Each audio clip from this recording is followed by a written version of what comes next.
Se você conhece, seja igreja, manda uma mensagem, faz a diferença nesse momento. A pergunta que Deus coloca no meu coração para nós ministrarmos brevemente a palavra, depois o pastor Aldair estará ministrando a ceia do Senhor. Para onde você está indo? Durante essa semana, e durante a semana passada, até terça-feira, quarta também, nós fomos muito ministrados aqui na igreja. Houve uma ministração do Veredas, foi um tempo muito abençoado, Veredas. Depois, na terça-feira, teve um encontro de pastores aqui, nós recebemos o pastor Marcos Coca, e foi uma bênção também a ministração dele sobre os pastores e líderes da nossa cidade. Entre eles estávamos aqui os pastores daqui da igreja. E algo ardeu no meu coração, uma pergunta: para onde você está indo? Para onde nós estamos indo? No sábado ainda, no domingo pela manhã eu tive que sair, porque no sábado a gente teve mais um velório a fazer, da Cristiane, a nora da irmã Marli. E essas coisas vêm tocando no nosso coração, e a pergunta que a gente precisa fazer para nós mesmos, precisamos fazer para nós mesmos: para onde você está indo?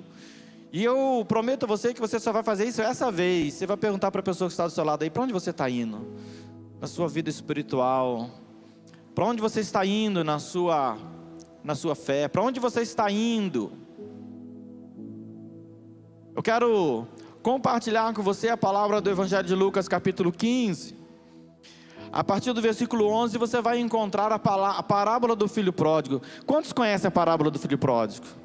A palavra de Deus diz assim, que o Senhor estava orientando os seus discípulos, falando com uma multidão, falando com as pessoas à sua volta, e ele começa a falar em parábolas. Mas esta parábola em específico, a parábola do filho pródigo, alguns historiadores vão defender que seria uma história que Jesus conhecia. A história de alguém que Jesus conhece, ela é uma história muito completa, muito rica em detalhes. Mas essa história diz assim: um homem tinha 2 filhos, e o mais moço dos 2 filhos, e aí a gente pode traduzir o mais moço como aquele que tinha o menor direito, aquele que tinha a menor condição, aquele que tinha a menor possibilidade. Ele chega para o pai e diz assim: pai, eu quero a minha parte de tudo que eu sou merecedor, aquilo que me é de direito, eu quero que o Senhor reparta aí, e o Senhor me dê.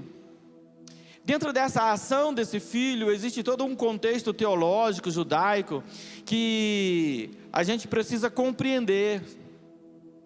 Esta ação é uma ação de abandono do sobrenome do pai. Esta ação é uma ação de desonra familiar.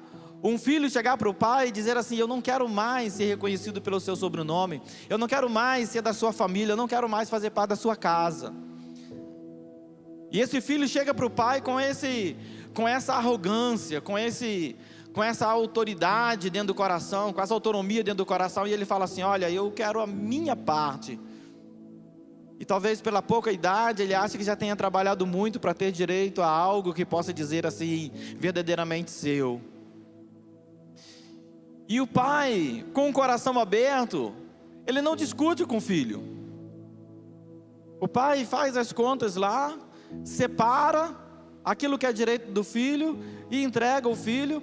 E a palavra de Deus diz que, passado alguns dias, o filho não pega e vai embora, mas o filho ainda está arrumando ali ainda a bagagem dele, está arrumando as coisas dele. E passado alguns dias, esse filho pega tudo o que que era seu e vai embora. E o texto diz: para uma terra distante. Ele não fica perto ali. Ele não quer ser confundido mais. Ele não quer saber assim: olha, eu sou o filho do fulano, eu sou o filho do ciclano. Ele não quer mais isso. Ele quer viver a vida dele, ele quer viver a independência dele, ele quer viver a história dele. E ele sai para essa terra distante, sem conhecer nada, sem nenhuma experiência. Ele sai para essa terra distante, e nessa terra distante, então ele começa a viver, e alguns textos vai estar dizendo assim: a viver a sua vida dissolutamente, ou seja, de uma maneira desordenada, de uma maneira desorganizada, sem supervisão, sem autoridade de ninguém sobre a sua vida. A ideia desse jovem é: agora eu faço o que eu quiser da minha vida. A ideia desse jovem é: agora eu sou dono do meu nariz, quem manda em mim sou eu. A ideia desse jovem talvez seja assim: ele agora eu não preciso prestar conta para ninguém, ninguém mais, não tem mais autoridade sobre a minha vida. Esse negócio de hora de acordar, hora de dormir, hora de comer, hora de tomar banho, hora de deitar, eu não quero mais saber. Esse filho fala isso para o pai, e ele toma tudo, e ele agora começa a gastar, e o texto bíblico diz que ele gasta tudo dissolutamente, vive de uma maneira desregrada, e acaba com tudo o que era do pai, acaba com tudo que ele tinha. Ele agora está sem nada, mas ele tem um princípio ainda que ele guarda do pai, e o pai era trabalhador. E esse filho agora ele vai pedir emprego em algum lugar, porque ele viu o pai trabalhar, e o texto do Evangelho de João diz assim: o filho não pode fazer outra coisa senão aquilo que ele viu o pai fazer. E porque o pai era trabalhador, esse filho chega numa fazenda, chega num lugar de criação de porcos, e ele vai então trabalhar ali naquela fazenda, ele vai exercer algo. E o texto bíblico não diz, mas eu creio que ele passou alguns dias trabalhando naquela fazenda, mas ninguém dava nada para ele comer, e ele estava com fome. E o texto bíblico diz que ele desejou, ele não comeu, ele desejava comer aquela grama, aquela alfarroba, aquele mato misturado ali com o resto de comida e com tudo que era de ruim, de farelo, de ração que se dava para o porco. Ele desejava se alimentar daquilo. E ele passa então a estar literalmente no fundo do poço, porque o texto bíblico é rico do contexto judaico. Para um judeu, cuidar de porco é a pior profissão do mundo. Um judeu nem criar porco quer criar. Então ele cuidar do porco do outro é a pior coisa do mundo. É a maior humilhação que ele pode. É ele dizer assim: ó, agora eu cheguei no limite, eu cheguei lá no fundo do poço mesmo, não tem mais. Daqui agora ou eu morro ou eu como essa comida do porco aqui. Mas eu quero chamar a atenção para você do versículo 17. E o versículo 17 vai dizer assim: então, caindo em si. Você pode falar essa palavra comigo? Então, caindo em si. Caindo em si, porque este jovem que estava agora envolvido, voltado para sua própria vontade, para os seus próprios prazeres, para aquilo que ele achava que era bom, para aquilo que ele achava que era legal, para aquilo que ele achava que era interessante. Esse jovem agora ele cai em si. Esse jovem ele tem um start, um estalo na mente dele. Ele fala: pera aí, eu não preciso estar aqui. Pera aí, algo está acontecendo, algo está mudando dentro de mim, algo está acontecendo dentro de mim. E diz o texto assim: quantos trabalhadores na casa de meu pai têm com fartura, e eu aqui morrendo de fome. Aquele jovem ele tem esse encontro com ele mesmo e com Deus.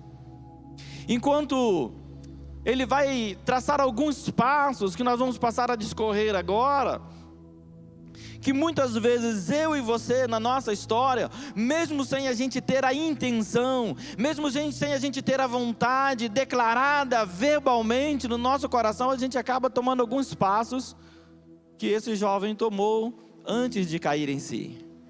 E o primeiro passo é saindo sem direção. Sair sem direção é a gente viver a nossa vida sem um alvo, sem uma meta, sem um objetivo, sem um plano. Sair sem direção é a gente acordar de manhã sem saber o que vai fazer e ir deitar à noite sem saber o que será do amanhã.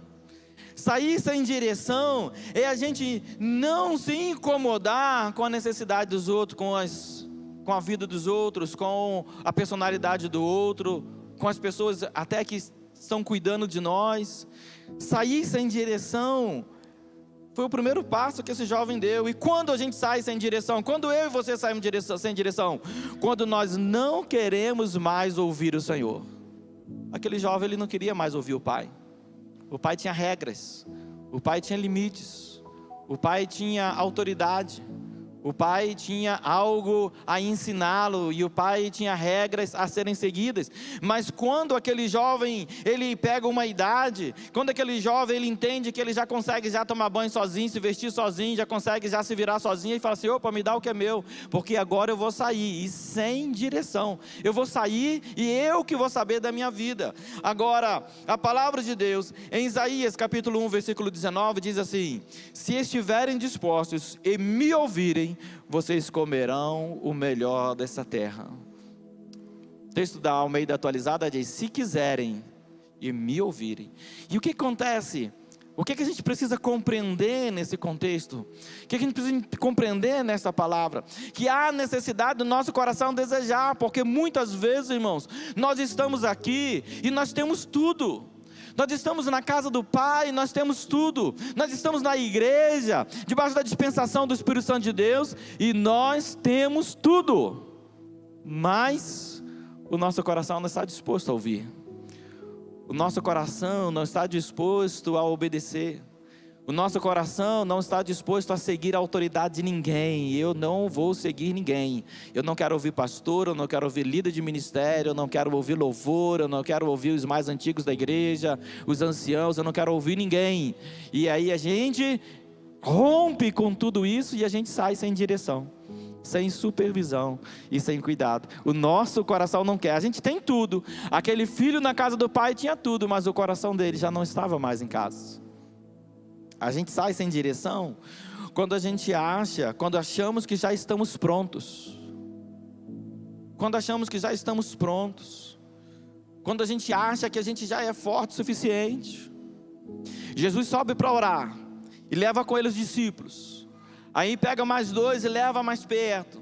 Aí desses 2 ele dá mais uma distância e fica mais um tiro de pedra de distância. Então todos os discípulos estão com ele orando. Mas quando ele para de orar, ele volta, todos os discípulos estão dormindo.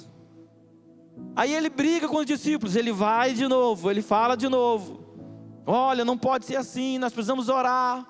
E coloca todo mundo para orar, e ele vai de novo, uma distância. E ele vai orar, mas quando ele volta, todo mundo está dormindo. E aí ele diz assim, lá em Mateus 26, 41, vigiem e orem para que não caia em tentação. O espírito, na verdade, está pronto, mas a carne é fraca.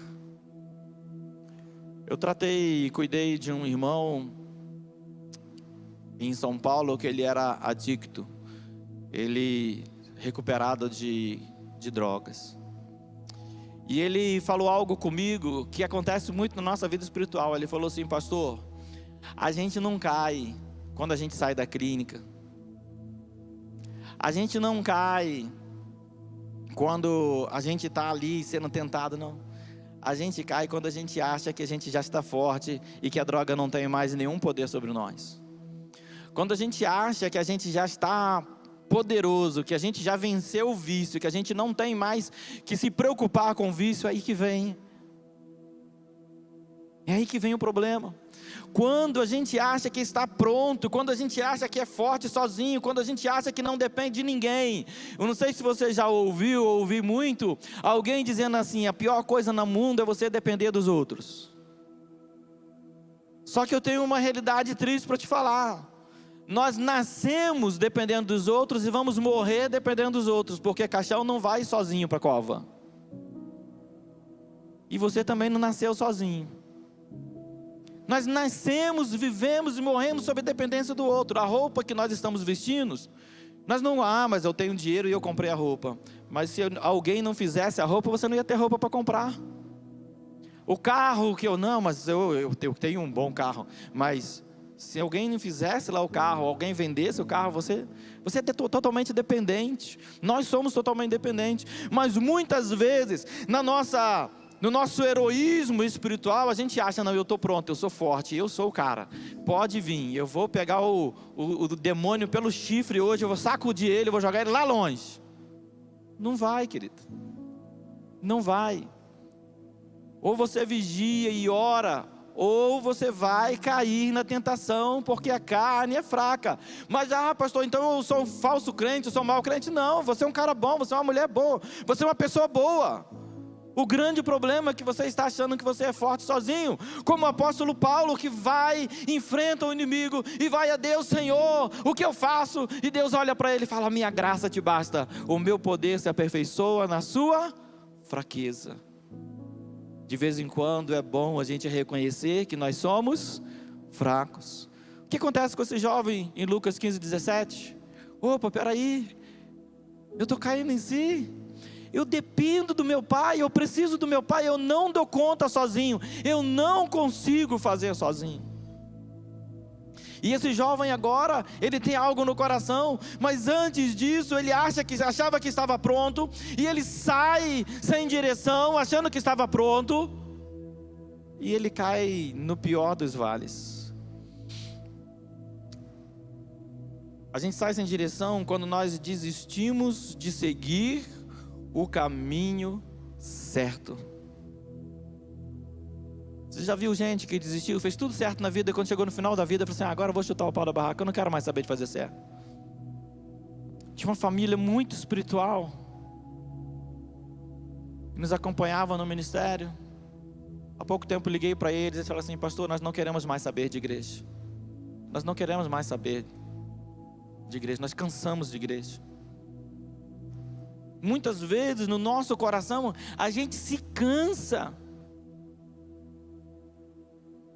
A palavra de Deus diz: não nos cansemos de fazer o bem, principalmente quando vemos que está chegando aquela hora, mas o dia do Senhor. Mas muitas vezes a gente se cansa. Olha lá em 2 Timóteo capítulo 4, versículo 10. Olha a palavra do apóstolo Paulo. E essa palavra falou muito forte no nosso coração essa semana. Diz: porque Demas, tendo amado o presente século, me abandonou. Foi para Tessalônica. Demas não abandonou somente Paulo. Demas abandonou o evangelho. Demas abandonou a verdade. Demas abandonou a vida de santidade, a vida correta diante do Senhor. Desistiu da fé.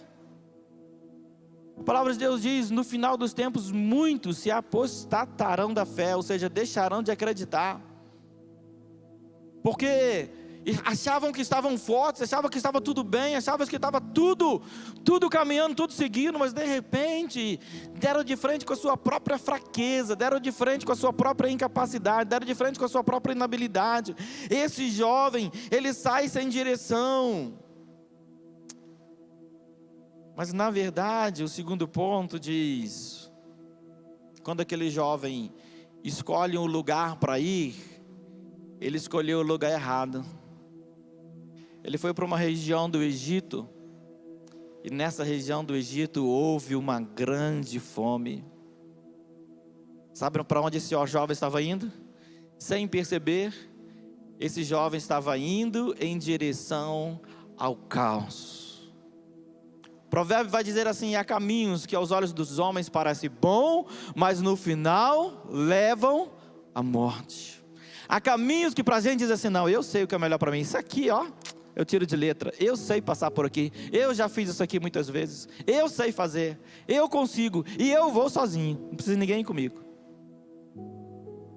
Quando a gente diz assim, aquele jovem que sai sem direção, ele pensava que estava indo para onde ele queria, pensava que ele estava indo para um lugar de sucesso, ele pensava que ele estava indo para o lugar da felicidade dele, ele pensava que ele estava indo para o lugar da autonomia dele, mas na verdade ele estava indo em direção ao caos. Ele estava indo em direção à fome, ele estava indo em direção ao deserto, ele estava indo em direção à humilhação, ele estava indo em direção ao chiqueiro dos porcos, ele estava indo em direção ao lugar onde Deus não queria que ele estivesse. Quando nós estamos indo em direção ao caos? Quando achamos que sabemos o que estamos fazendo. Quando nós achamos que sabemos o que estamos fazendo. Olha, 1 Reis 19:9 diz que Elias, depois de caminhar, entrou numa caverna onde passou a noite, e a palavra do Senhor veio a Elias e disse: o que você está fazendo aqui, Elias? O que você está fazendo aqui? A pergunta para nós hoje é: para onde você está indo? Para onde você está dirigindo a sua vida espiritual? Um jovem sai sem direção, mas sem saber ele está indo em direção ao caos, ele está indo em direção à morte, ele está indo em direção ao inferno, ele está indo em direção à humilhação. Mas o Senhor olha para Elias e faz a pergunta que eu e você também precisamos dar atenção: o que nós estamos fazendo? O que você está fazendo? Para onde você está indo? Com certeza Deus não queria essa resposta. Sabe por quê? Porque Deus é soberano. O Salmo 139 diz assim: Senhor, Tu me conheces quando eu me deito, quando eu me levanto, quando eu me sento. Se eu saio para caminhar, o Senhor está comigo. Se eu coloco a minha cama no mais profundo do abismo, ali o Senhor está. Se eu coloco no mais alto dos montes, o Senhor também está lá. Ainda antes que me viesse a palavra à boca, o Senhor já conhece. Por que o Senhor então olha para Elias e pergunta: o que você está fazendo aqui, Elias? É porque o Senhor olha para Elias e diz assim: lembra, Elias, o lugar como eu te coloquei como profeta de Israel. E olha agora o lugar onde você está. Talvez ao cair em si, em Lucas 15:17, aquele jovem deve ter pensado assim: olha, eu era o filho mais novo, eu era o filho da casa, eu era aquele que tinha autoridade, aquele que tinha anel no dedo, tinha uma roupa nova, tinha sandália nos pés, aquele que tinha autoridade sobre todos os funcionários. Eu era alguém que era o filho do pai, mas agora eu sou o cuidador dos porcos. Olha onde eu estou tentando caminhar sozinho, olha onde eu fui parar, tentando caminhar com as minhas próprias pernas, com a minha autonomia, sem o conselho de ninguém. Quando a gente acha que sabe o que está fazendo, quando a gente acha que é dono do próprio nariz, quando a gente acha que sabe para onde está indo, Deus vem e fala assim: o que você está fazendo? Presta atenção no que você está fazendo com a sua vida, presta atenção no que você está fazendo com a sua história. Muitas vezes, querido, eu e você precisamos desse chacoalhão que Deus dá, precisamos ouvir essas perguntas: ei, o que você está fazendo da sua vida? Ei, você está tentando conciliar o mundo com a igreja, não vai dar certo. Você está tentando emendar o céu e o inferno, não vai dar certo. Ei, você está tentando caminhar sozinho, sem autoridade espiritual sobre a sua vida, não vai dar certo. Não vai dar certo.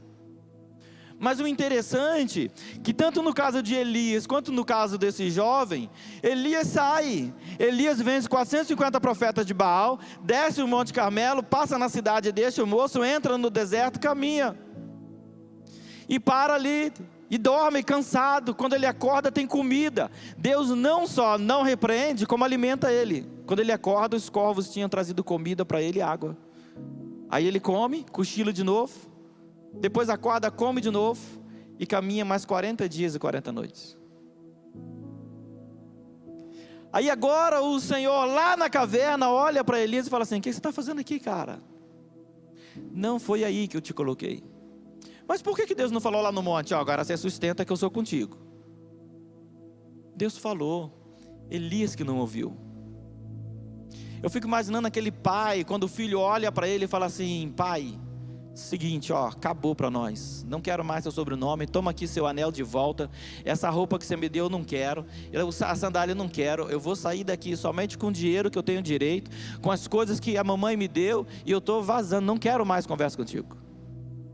E eu fico imaginando aquele pai argumentando: filho, eu vou te dar o melhor, filho, o que você tem não é suficiente, eu dobro a sua mesada, filho, a sua roupa não é suficiente, pode ir na melhor loja e pegar as melhores roupas. Mas aquele filho estava com o coração fechado para o pai. Aquele filho estava com o coração fechado para a autoridade espiritual sobre a vida dele. Aquele filho estava com o coração fechado para a história de Deus sobre a vida dele. E aí agora, Deus não impede Elias, mas quando chega lá, Deus desperta Elias: o que você está fazendo, Elias? E Elias tinha um plano perfeito: Jezabel quer me matar, mas eu vou morrer sozinho. Ela vai se dar mal, porque ela não vai ter a honra de me matar. Eu vou morrer sozinho no deserto. Eu mesmo vou, Senhor, acaba com a minha vida. Se eu tomo minha vida agora, eu prefiro morrer na mão do Senhor do que morrer na mão dela. Eu prefiro morrer de fome no deserto do que degolado por Jezabel. Ele tinha um plano perfeito no coração dele, ele sabia o que ele estava fazendo. Ele achava que ele sabia o que estava fazendo, mas Deus fala assim: ops, ainda tem outros 7.000 joelhos que não se dobraram, você não está sozinho. E tem mais, eu sou o teu Deus e ninguém vai colocar a mão em você. Pode vir ameaça, pode vir o que for, eu sou contigo. Você ainda tem muita obra para fazer, você ainda tem muita gente para ganhar, você ainda tem que ainda ungir um profeta no seu lugar. Depois disso eu te levarei. Olha que o plano de Deus é melhor do que o nosso. Aquele jovem então acha que sabe o que está fazendo. Quando que a gente está indo em direção ao caos? Quando nós não queremos mais ouvir conselhos. Observe o texto de Hebreus 3, 7 e 8. O texto diz assim: por isso, como diz o Espírito Santo, hoje, se ouvires a sua voz, não endureçam o coração. Você pode falar comigo? Não endureça o coração. Sabe por quê? Porque quando a gente acha que a gente já tem as respostas, quando a gente acha que a gente é dono do nosso nariz, quando a gente acha que é a gente que sabe o que vai fazer, quando a gente acha que é a gente que sabe o que é melhor para a gente, o nosso coração está fechado. A gente não quer ouvir o outro. Vem o pai e fala assim: filho, não faz isso. Vem a mãe. Hoje eu estava conversando com um jovem. O jovem falou assim: a minha mãe falou para eu não fazer. Eu falei assim: não faz, que boca de mãe. Era para dar certo, mas se a mãe falou que vai dar errado, vai dar errado. Minha mãe me ensinou assim: não brinca com a minha boca, porque se eu falar, você vai se dar mal. Boca de mãe é uma bênção ou maldição, depende de você.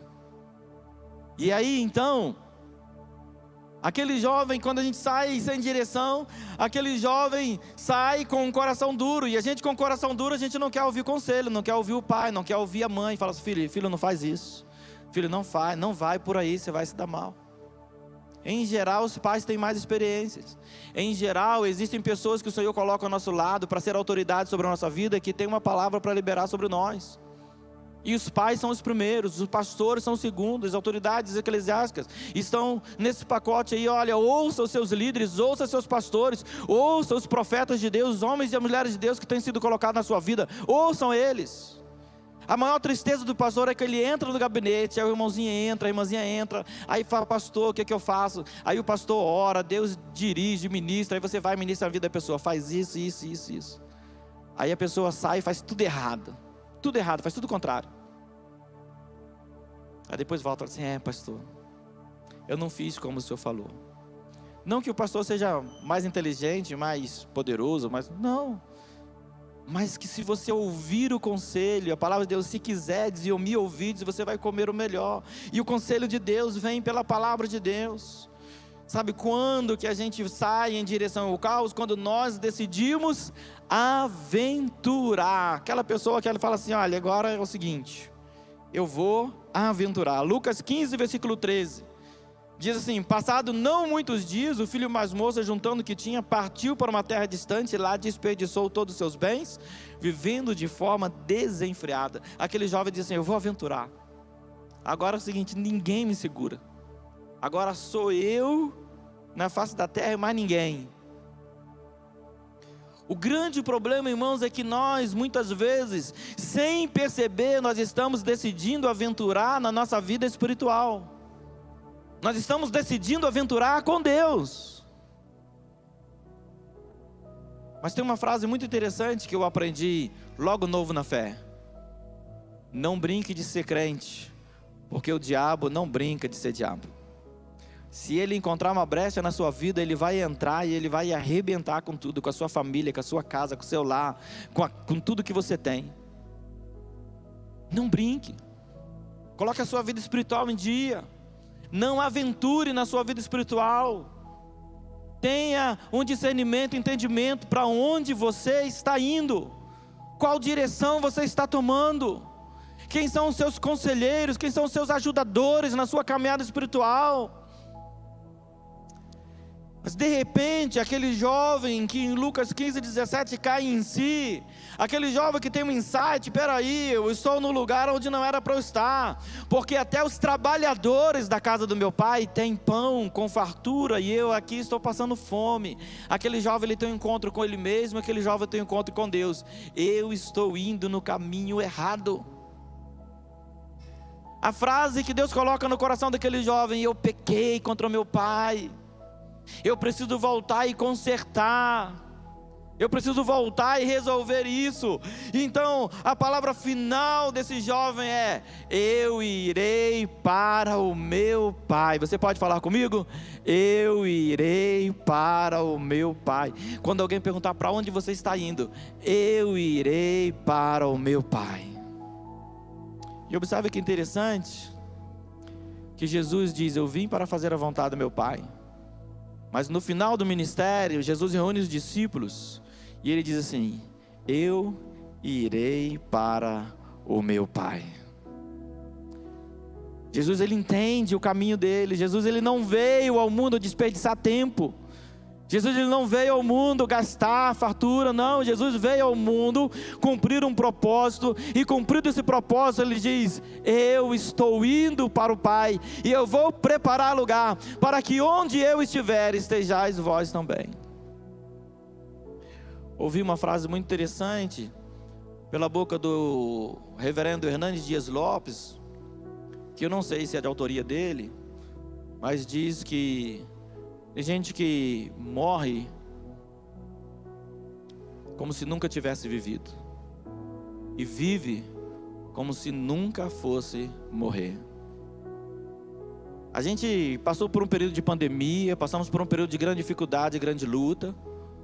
Nós fomos chacoalhados por Deus para olhar para a morte de frente, cada um de nós aqui. Cada um de nós, quando dava um espirro, ficava preocupado: será que é o Covid? Cada um de nós, quando tinha que passar pelo posto, ficava preocupado: será que eu vou ficar em isolamento? Mas essas coisas, os entes queridos que se foram, as pessoas, os amigos que se foram, o pastor que estava ministrando para a gente lá em Ponta Porã, no congresso de pastores da nossa associação, ele disse: eu perdi 50 amigos. Eu perdi 50 amigos. Com certeza, se eu pedir para levantar a mão aqui, quem perdeu pelo menos um amigo ou um parente, muitas pessoas vão levantar a mão. Mas a gente caminha sem uma direção. A gente caminha sem estar dizendo assim: opa, você está indo para onde? Eu irei para o meu Pai. Você está indo para onde? Não sei, eu estou indo para onde o vento levar. Eu estou cantando aquela música do mundo aí: deixa a vida me levar, a vida leva eu. Acordei hoje, não sei o que vai ser mais tarde, e se eu estiver vivo tá bom, se não tiver também tá bom. A gente brinca com a nossa vida espiritual, a gente não toma um direcionamento, e a gente demora muitas vezes a tomar conhecimento, tomar consciência do nosso erro. Aquele jovem estava indo para o Pai, porque ele tomou consciência do próprio erro. Ele disse: opa, peraí, eu errei com meu pai, e eu preciso voltar lá no meu Pai. Eu errei com meu amigo, preciso voltar no meu amigo. Eu errei com meu pastor, eu preciso voltar no meu pastor. Eu errei com a minha ovelhinha, eu preciso voltar lá na ovelhinha. Eu errei, eu preciso voltar lá, eu preciso ir lá, eu preciso consertar aquilo. E então, agora aquele jovem tem um insight, tem um encontro, aquele jovem tem um impacto, é uma implosão, é algo que explode dentro dele e diz assim: opa, há esperança, você pode voltar ao caminho que você estava, você pode ir e encontrar o seu Pai. Quantos essa noite querem ir encontrar com o Pai? Quando essa noite querem dizer assim: opa, eu estou indo para o meu Pai, eu quero essa direção. Quando nós estamos indo para o Pai, quando tomamos consciência do erro. E em segundo lugar, quando acabam as nossas forças. Olha aqui, no versículo 16 de Lucas 15, a palavra de Deus diz assim: ele desejava se alimentar com as comidas dos porcos. Sabe por quê? Porque ele estava fraco. Porque ele estava passando fome. Porque as forças dele tinham se limitado. Quando a gente é novo, quando a gente é jovem, a gente quer ganhar o mundo, a gente quer mudar o mundo. A gente não consegue arrumar o nosso quarto, mas a gente quer mudar o mundo. A gente quer casar, quer ter relação antes do casamento, quer ter vida moderninha, quer aproveitar a vida, quer fazer um monte de coisa que o mundo oferece. Mas a gente esquece para onde nós estamos indo. Nós estamos indo para o nosso Pai. E se nós estamos indo para o Pai, nós vamos precisar estreitar o caminho. Nós vamos precisar reconhecer as autoridades e honrar as autoridades sobre a nossa vida. Nós vamos precisar ouvir a voz do Senhor e desejar ouvir do Senhor. Muito interessante o louvor que o nosso ministério canta. Se não me engano é do Morada, não sei, que diz: muito mais do que bem-vindo, és desejado aqui. Muito mais do que dizer assim: ô Espírito Santo, pode entrar na minha casa. É dizer assim: Espírito Santo, eu te convido para você entrar na minha vida. Eu te convido para você fazer parte da minha história. Eu te convido para você entrar na minha vida e mudar aquilo que eu não estou conseguindo mudar. As minhas fraquezas eu coloco diante do teu altar. As minhas dificuldades eu coloco diante do teu altar. As minhas vontades eu coloco diante do teu altar. E observa que interessante. A gente vai para o Pai quando toma consciência do erro. Quando acabam as nossas forças, a gente já não tem mais força para ir para lugar nenhum. Terceiro e último lugar, a gente está indo para o Pai quando a gente reconhece que na verdade o Pai nunca nos abandonou. Elias caminhou 40 dias no deserto e foi para a caverna mais longe que tinha, mas quando ele chega lá, achando que ele estava distante de todo mundo, Deus fala com ele: o que você está fazendo aqui, Elias? Eu não te abandonei, eu estou com você. Quando tudo parece estar destruído à sua volta, quando o ministério de Elias parece ter acabado, Deus fala para ele assim: olha, eu ainda tenho um propósito, eu ainda tenho um alvo, eu ainda tenho um plano, ainda há algo a ser feito. Quando tudo parece estar acabado para aquele jovem cai em si e diz: quantos trabalhadores na casa do meu pai estão vivendo de uma forma mais digna, e eu estou aqui perecendo? Eu voltarei para o meu pai. Você pode falar comigo? Eu voltarei para o meu Pai. Sabe, queridos, que Deus tem ministrado muito ao meu coração, que muitos de nós estamos aqui na igreja, mas que tem áreas da nossa vida que estão distantes do Pai. Muitos de nós estamos nos bancos da igreja, mas tem áreas da nossa vida que estão distantes do Pai. Muitos de nós gostamos das lives, assistimos os cultos online com os melhores pregadores do mundo, mas algo na nossa vida está distante do Pai, algo no nosso coração está distante do Pai. Muitos de nós gostamos de música gospel, enchemos a nossa casa de versículos, não saímos da igreja, mas algo na nossa vida está distante do Pai. E tem áreas na nossa vida que estão gritando dentro de nós hoje: opa, eu preciso voltar para o Pai, eu preciso retornar à casa do Pai, porque eu estou entendendo hoje que na verdade o Pai nunca nos abandonou. Lucas 15:20 diz: e arrumando, foi para o seu pai, e vinha ele ainda longe, quando o seu pai avistou, e compadecido dele, correu, abraçou e beijou aquele jovem. Ouvi um fato muito interessante e verídico de uma jovem que, por volta dos 15 anos, resolveu abandonar a sua casa. E ela já tinha emprego, ela já tinha uma certa autonomia, e a sua família passava muita dificuldade, muitas lutas. Ela trabalhava para ajudar, mas de repente ela resolveu viver de uma forma diferente. Não, agora eu vou viver o meu caminho, eu não quero mais viver essa miséria, eu não quero mais isso que a senhora me oferece, não quero mais esse pão, essa comida que a senhora oferece, não quero mais essa vida que a senhora me oferece, eu estou indo embora. E aquela menina então pega tudo que é dela e ela vai embora. Os anos se passaram, 10 anos, 20 anos, e aquela menina então agora ela, com a sua vida formada, casada, ela cai em si, ela diz assim: eu errei com a minha mãe, e eu preciso voltar lá na minha mãe. De repente o Espírito Santo toma ela, e ela começa a chorar no meio da noite, e ela corre lá na cidade onde a mãe dela morava, e ela chega lá naquela cidade de madrugada, e ela bate a mão na porta, e aquela porta estava aberta, o portão da casa estava aberto, a porta estava aberta, a mãe estava dormindo já, e de repente ela acorda a mãe, e fala: mãe, eu preciso do seu perdão, eu preciso de um conserto. E a mãe abraça a filha, e beija a filha, e recebe a filha de volta. E a filha fala assim para a mãe: mãe, mas eu cheguei na casa, mais de meia-noite, toda a casa está aberta.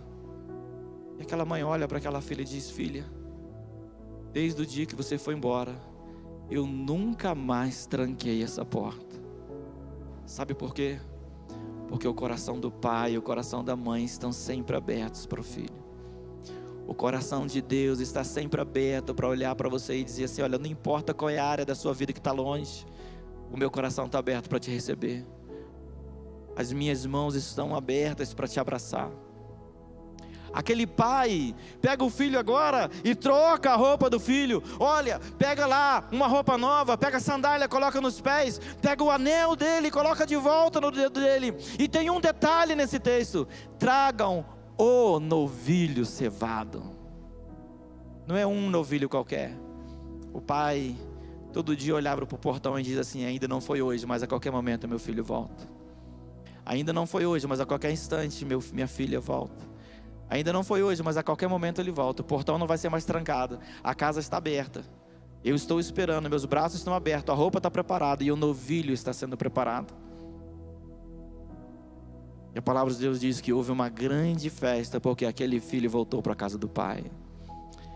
Queridos, existe uma área na sua vida que o Senhor quer festejar nesta noite, se você entregar diante do trono da graça dele. É muito particular, é muito pessoal, é você e Deus, eu e Deus. Mas eu queria convidar você a se colocar de pé nesse momento. Eu queria convidar você a pensar nisso nesse momento. Eu queria convidar você a entregar essa fraqueza diante do altar nesse momento. Eu queria convidar você a dizer assim: olha, nesta área eu me distanciei de Deus, mas eu preciso voltar para Deus. Nesta área eu estou frio espiritual, mas eu preciso reaquecer o meu coração. Nesta área eu estou tão entristecido, mas eu preciso trazer a alegria de volta. Nesta área eu estou tão sedento, mas eu preciso da presença de Deus. Observe Isaías 55:1. A todos vocês que têm sede, venham às águas. Vocês que não têm dinheiro, venham, comprem e comem. Sim, venham, comprem sem dinheiro e sem preço vinho e leite. O maná dos céus está sobre a sua vida esta noite. O plano de Deus, os propósitos de Deus, o desejo de Deus para a sua vida. Qual é a área que você precisa entregar diante do Senhor? Qual é a área que você precisa dizer assim: Senhor, trabalha no meu coração, Pai, no meu relacionamento com meu esposo, no meu relacionamento com a minha esposa. Pai, trabalha no meu coração com o meu relacionamento com a Tua Palavra. Pai, trabalha no meu coração no meu relacionamento com a internet. Pai, trabalha no meu coração e tira do meu coração, Pai, os desejos que não Te agradam. Pai, trabalha no meu coração, Pai amado, e tira o pecado, aquilo que está incomodando a minha vida, Pai, tira de mim. Paizinho, muda a minha história, escreve de novo a minha história com as suas mãos. Pai, eu quero ser santo, mas tem algo ainda que está denegrindo a minha santidade, que está manchando a minha santidade. Pai, eu coloco isso diante do Senhor. Eu coloco isso diante do Senhor. Ore e faça a sua oração pessoal, coloque isso diante de Deus agora.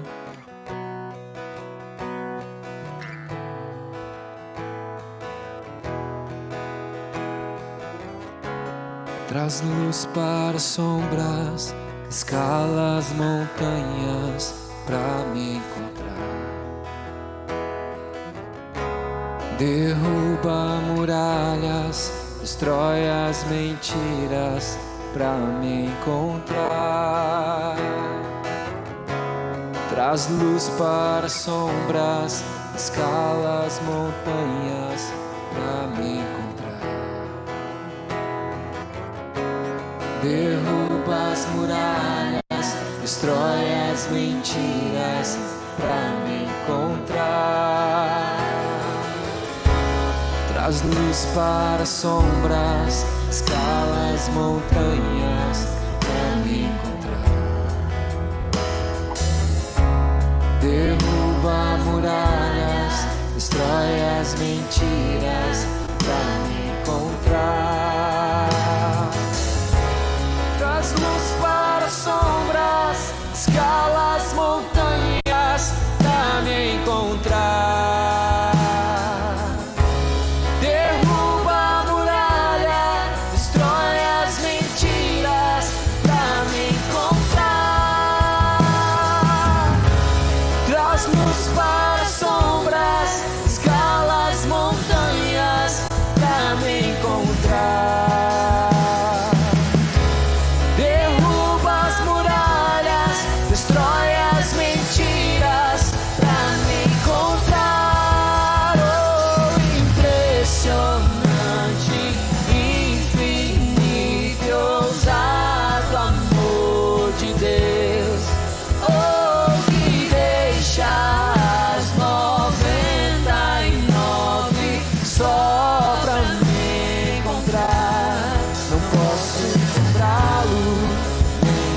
conhecê-lo, mesmo assim se entregou. Oh, impressionante, infinito e ousado amor de Deus. Continue falando com o Senhor, com seus olhos fechados, com seu coração quebrantado. Aquele filho sai de casa e diz assim para o pai: pai, eu não preciso mais ser tratado como seu filho, eu posso ser um empregado. O senhor pode brigar comigo, pode me chamar a atenção, mas eu prefiro ser um servo na tua casa do que um ninguém fora da tua presença. E aí então aquele pai amoroso, ao invés de brigar com o filho e falar assim: menino, eu sabia que você ia acabar com tudo, aquele pai diz assim: ops, eu tenho uma roupa nova para você, eu tenho uma sandália para colocar nos seus pés, eu tenho um anel para colocar no seu dedo, e eu tenho uma grande festa esperando você. Aí no seu lugar mesmo, não precisa sair do seu lugar não, não precisa sair do seu lugar não. Você que tem alguma área que você precisa desse reencontro, você que tem alguma área que precisa ser reacendida, precisa ser queimada diante do Senhor, você que tem alguma área que você precisa entregar diante do altar, coloca a mão no seu coração onde você está e não sai do lugar não, pode ir onde você está mesmo. Diz assim: Senhor, eu entrego essa área da minha vida diante do teu altar, eu entrego essa área do meu coração, Pai. Trabalha nessa área, trabalha no perdão, trabalha, Senhor Deus, no rancor, trabalha nos relacionamentos, trabalha, Senhor Deus, na minha consciência, no meu subconsciente, trabalha, Pai amado, na minha particularidade, daquilo que o Senhor precisa trabalhar na minha vida. Eu estou entregando nas suas mãos agora. E você que está aqui essa noite, que estava longe da casa do Pai, você que está aqui essa noite, que tinha achado que você podia pegar tudo que é seu e ir para longe, o Senhor está dizendo assim: olha, a porta está aberta, ela nunca fechou para você. Você que deseja retornar, você que deseja ter no teu coração acesa a chama do Espírito, levanta a sua mão onde você está, eu quero orar por você. Você que deseja assim: eu quero voltar para o Senhor, amém, glória a Deus. Pode ficar onde você está, amém, aleluia. Há mais alguém que nessa noite diz assim: olha, eu quero voltar para a casa do Pai, quero ter reencontro, amém, glória a Deus, aleluia. Continua o espírito de oração, igreja, continua ministrando. Há mais alguém? Só mais uma pessoa que diz assim: olha, eu preciso desse encontro, eu preciso desse renovo na minha vida, eu preciso entregar, aleluia, glória a Deus, louvado é o nome do Senhor Jesus, aleluia. Temos 2, 3 irmãos que estão com a mão levantada. Eu quero pedir o irmão da igreja para ir lá orar com eles. Alguém da igreja, se aproxima aí. Temos uma irmã ali atrás, temos um irmão. Eu quero que alguém se aproxime e ore com ele aí. Amém, ore com ela. Glória a Deus. Paizinho amado, nós te adoramos, Senhor. Nós te glorificamos, ó Pai. A obra é tua, Senhor. Nós somos tão falhos, tão pecadores, ó Pai. Nós não somos merecedores, Senhor. Nós não somos. Nós falhamos tanto, Pai, na tentativa de acertar, na tentativa de fazer o melhor, ó Pai amado, mas o Senhor conhece o nosso coração. E aqui está a tua igreja, Senhor. Aqui está o teu povo, Pai. Aqueles que têm colocado áreas da sua vida, resistências, fortalezas espirituais, que têm tentado impedir a comunhão completa da tua igreja contigo. Mas, meu amado, nós colocamos diante do teu altar agora o nosso coração, Pai, e pedimos: trabalha, Senhor Deus, com teu perdão, com teu amor, com a tua misericórdia. Vem nos encher, ó Pai. Vem provar que o Senhor é melhor, que o teu lugar é melhor, que estar aos teus pés é melhor. Derrama sobre nós a tua graça, a tua misericórdia, esse amor de Pai que o Senhor tem pelos seus filhos, mesmo aqueles que falham, Pai amado, e o Senhor recebe de volta esta noite.